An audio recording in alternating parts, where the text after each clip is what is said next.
That's true. That's true. I mean, No, I hear I what. Go ahead, Mel. I hit up. No, no, No, go. Yeah, you haven't but spoken you so haven't. much. Go ahead. You haven't spoken either, bro. Go ahead and knock it out. Nah, go, bro. No, I agree with Bara. I think Kakashi's definitely a finesse player. He works well with others or gathering data or whatever. So all that extra chakra would do is allow him to do what he already does longer. So I think it's like my NBA 2K fans may know about this. It's like you want to be very specific about what you do with your sliders, right? You want to put an extra point into layups, so you want to put an extra point, but sometimes it's a wasted point. And I think when it comes to Kakashi, they're putting the extra chakra. It's wasted on him, if I'm being honest, because he's not the guy that you want going 1v1 with anybody. So, and then as the power scaling increases, that becomes even more irrelevant. So he's better off having less chakra reserves, but hacks abilities, and then versus losing his hacks abilities and having more chakra reserves. At a certain point with him, you get diminishing returns. But I would be curious to see if you had Kakashi. Let's say he's because bars like DMS would put him relative to like Naruto and Sasuke, which I agree. Let's say he has time to train with DMS. He keeps it. He's still 6 paths, no time limit, whatever. Or maybe he can only use it for so long, whatever the case may be. Do you think if you replace Sasuke with a Kakashi, dual Mangekyo Sharingan relative to Naruto, they beat Jigen?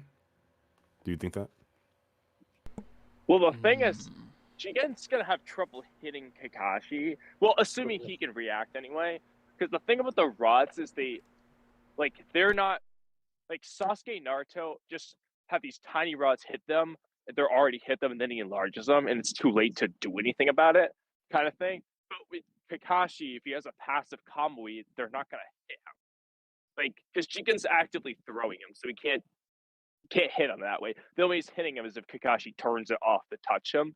So Jigen is gonna have trouble hitting Kakashi, but at the same time, Kakashi's gonna have trouble hitting Jigen probably because he's just that fast. Yeah. I think Kakashi's abilities would have been more useful against Jigen though, because Sasuke's like swapping Amenote Jikara was useful sometimes, but compared to Kamui, nah, dude. Like that's just a more useful ability versus Jigen, especially.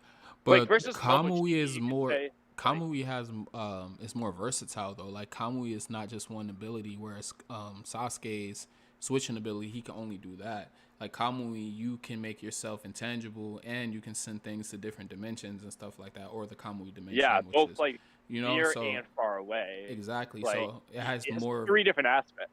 Exactly, it has more utility than Sasuke. What Sasuke used, even though Sasuke has way more abilities, he just doesn't use them. I just don't think that. I think the reason Sasuke didn't use them because I don't think he thought they would be that effective in the battle. And the most effective jutsu that he has was his. I can never say the word, so I'm not going to repeat it. But the switching, I'm not going to try. But the switching, I'd say switching places technique, or it's in JJK. I forget what it's called. What old boy claps. Woogie boogie. I like that better. That's easier to say.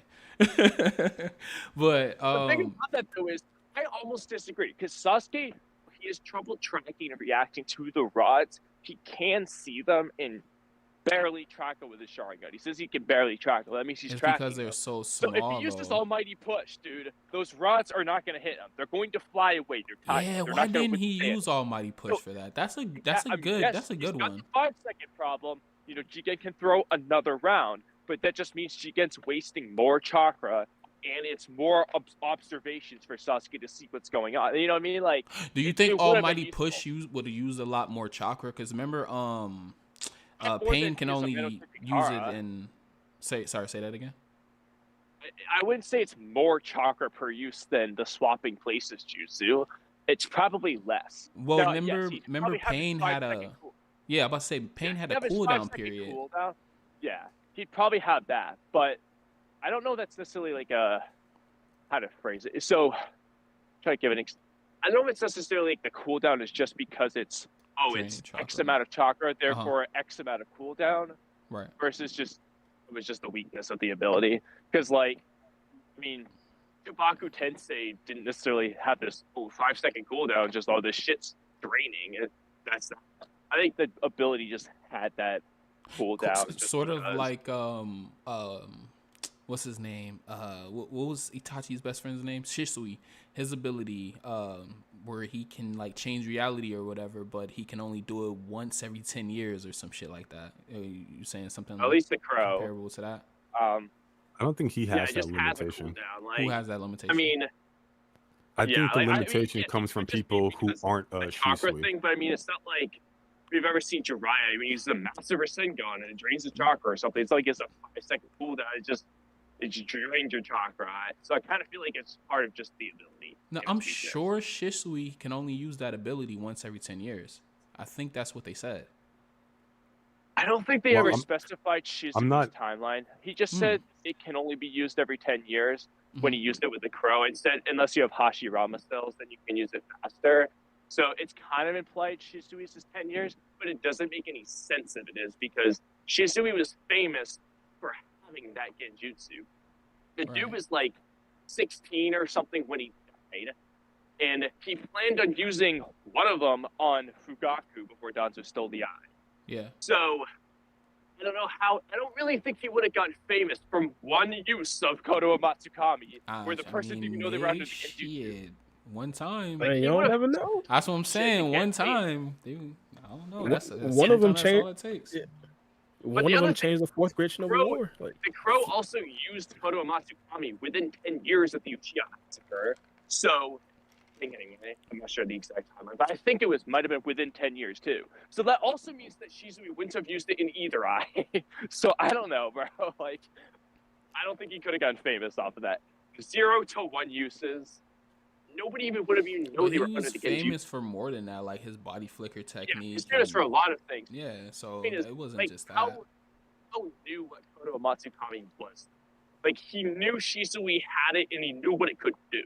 Mm-hmm. I'm a little bit skeptical that the word would have gotten around that much if he never used it. So it kind of feels like they either didn't think about that, or Shizui could use it more often than 10 years. But I couldn't give you a solid answer. Okay. Yeah, that's what I thought I saw personally in the story. I just thought they did mention the 10 years thing, but they didn't. I don't think they spoke. Let me look, actually. I think he just says it can only be used every 10 years. But that was a Crow using it, so. True. Would you guys ever watch Naruto over again at this time? Like, just from the beginning? Oh, hell yeah, dude. I've watched it part like 1? 20 times. What's the 20? I'm talking about from beginning to end, from part 1 to part 2. Watch all that. Every time I rewatch it, I start from part 1. I can't do that. Every time I rewatch it, I start from episode 1 of Naruto Shippuden. All due respect to part 1 of Naruto. You don't like part 1? I mean, I like it. I think one of the things that really skewed part 1 for me is that I didn't necessarily. Well, when I first got into Naruto, I was like kind of my first introduction, not necessarily into all anime, but like, kind of like into binging anime. I ran through the whole thing, including the filler. So I think that probably skewed a lot of fillers. Yeah, that probably skewed a lot of like part 1 for me, and in part 2. Kakashi Sensei's true face is pretty legendary. Definitely worth rewatching. That was a funny filler. I don't know about that. And when they was trying to take Kakashi's mask off, that was funny as hell too. Yeah, dude, or Mecha Naruto. Mecha Naruto. A lot of people don't like Mecha Naruto. Was my last straw. That was my last straw. But I like Mecha Naruto personally. I liked it. I thought it was hilarious. I'm with you, Kamui, bro. I thought it was funny. Like, yeah, it was just funny. Yeah, it was supposed to be like a gag episode. All due respect, sir. He's all due respect. We was in the trenches sometimes. I wasn't looking for no fight. I will say though, when it was coming out, I was kind of like, wait, why do we have another filler? Like, come on, because I had to wait a week. But at least it was funny, especially in hindsight. Like, I think I appreciate it more now than I did at the time, because like at the time I'm like, all right, I want to get on with the story. Whichever, I don't remember what part it was in, but I want to get on with the story. But like in hindsight now, I'm like, oh, dude, if I'm gonna watch a filler episode, that's definitely high on the list. definitely, I will go back to. I didn't watch it. As soon as I seen the robot Naruto, I just googled the filler list. I'm like, yeah, that's my last straw. So I